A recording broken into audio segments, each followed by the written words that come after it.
Joining us now to share their thoughts on the tragedy at Scenery Park is the General Secretary of the Teachers Union of South Africa, Mugwena Maluleke.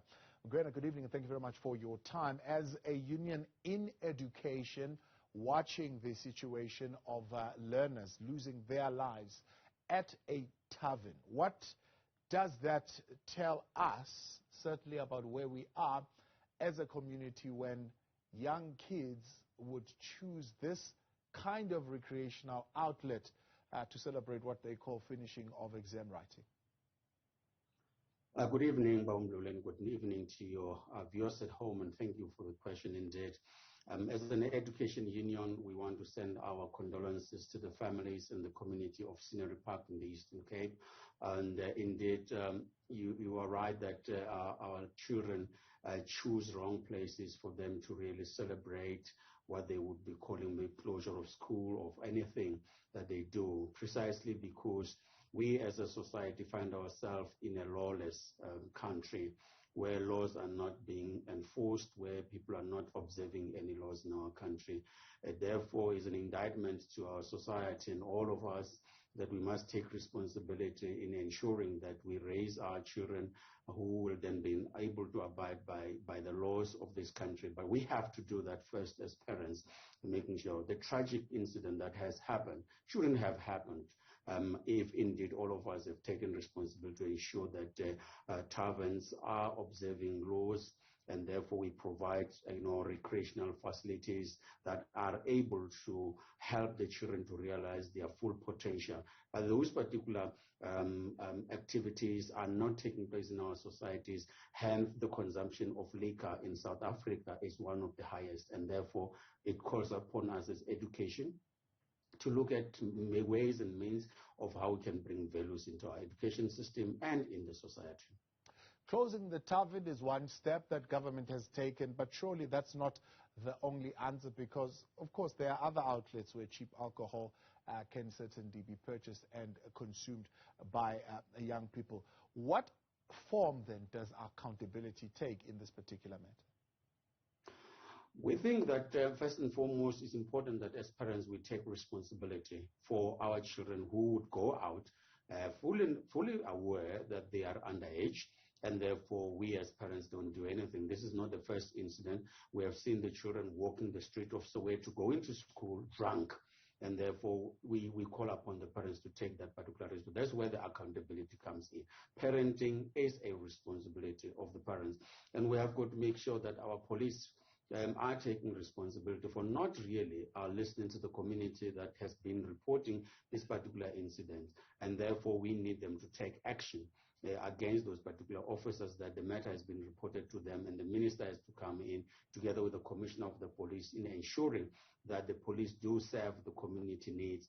And obviously the owner of the tavern, who has been aware that the laws are not being enforced, that the security measures are not there, has also have got to be taking accountability, and we want to believe that the law enforcement will do the proper investigation and really apprehend the owner of this particular tavern for really not having followed the ordinances of the municipality in making sure that the tavern itself is able to observe age limit and observe safety measures in order to ensure that the people that are there are safe. So that is the form of accountability that we have to do. But as a nation, we have got to do more on moral regeneration. And because obviously our country is going down. You cannot have a country that is lawless.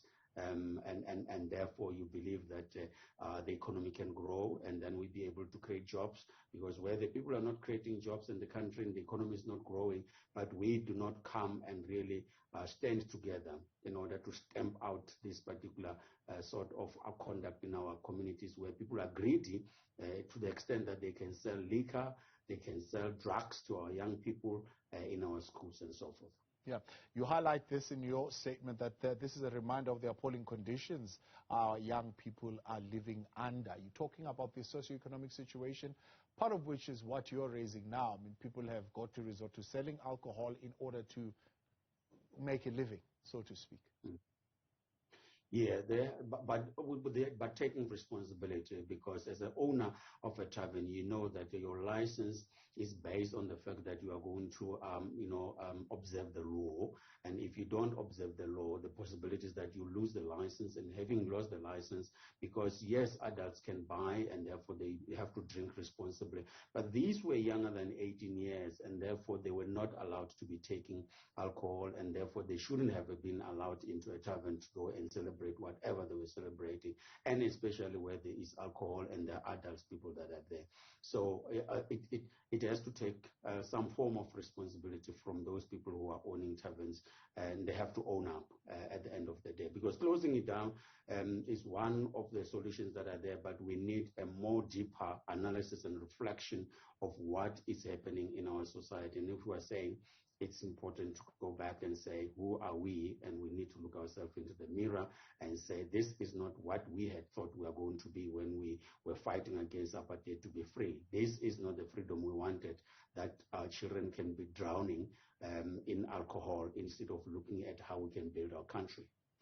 Did we deliberately, you think, move away budgets and money that should have been spent on social programs that enhance these communities to the point that we left those townships, those schools, those communities with no other option but for the consumption and tavern prowling to become a leisure activity of choice for a 13-year-old?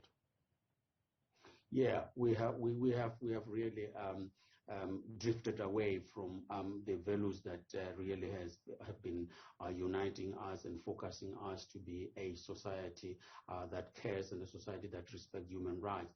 So what has happened is that we're finding our country gripped with corruption, where those facilities were there. All of a sudden, those facilities are now for money-making schemes, where it's not easily accessible, and therefore when the facilities are not easily accessible, and therefore they've been hired or leased by clubs that are now all of a sudden not allowing the young and the youth to be able to use them, we will find our youth having to resort to tavern prowling as one of the leisure and entertainment area. But also where they were facilities, those facilities have really been, not being taken care. There's no maintenance in terms of many facilities that the township used to have. And that maintenance is because the money is being budgeted for, but the money is used for corrupt activities. And therefore, this is one of the areas that say to us, moral regeneration, there's a debate, has got to be one of the issues we have to attend to as a matter of urgency, because we cannot fold our arms when we see young people not focusing, young people not really having any ambition to be the best of the best in our country, but feeling that they can always find themselves in those particular sports that are there. So we have to take responsibility that we have not attended to these particular issues. How do you see SADTU contributing to this social program that you're calling for? Because, of course, these are young people, much of their social activities emanating from school. They come from the same school, so I suppose it's easier to spread these messages in those kinds of places and those kind of gatherings. So I'd gather that teachers, educators in the community, but also community leaders would need to play a part here. What is the part that SADTU could play in a social program? Yeah, we in education have got a critical role to play. One is that we have got to ensure that our education in terms of the curriculum is value embedded. We need to go back to the basics and teach our children respect, love for life, and be able to take responsibility on their own. And that has got to begin at preschool, so that we build a nation that really is going to look at itself and say, we're a very proud nation, and therefore we need to be doing the best. And the other issues is that we have got to ensure that the school governing bodies work with the teachers in our school in ensuring that there are activities that are attended by these learners. Parents have got to attend to these particular activities together with their children as part of us being the teachers leading those particular programs in our schools.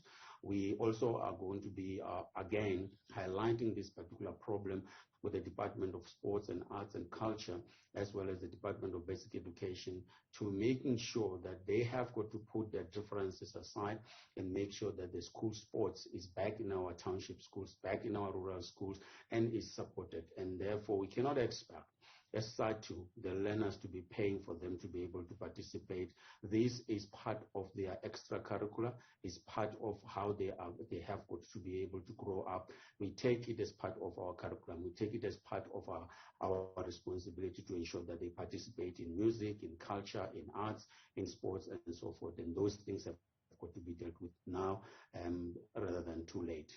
SADTU General Secretary Mugwena Maluleke, appreciate your time. Thank you so much for coming on.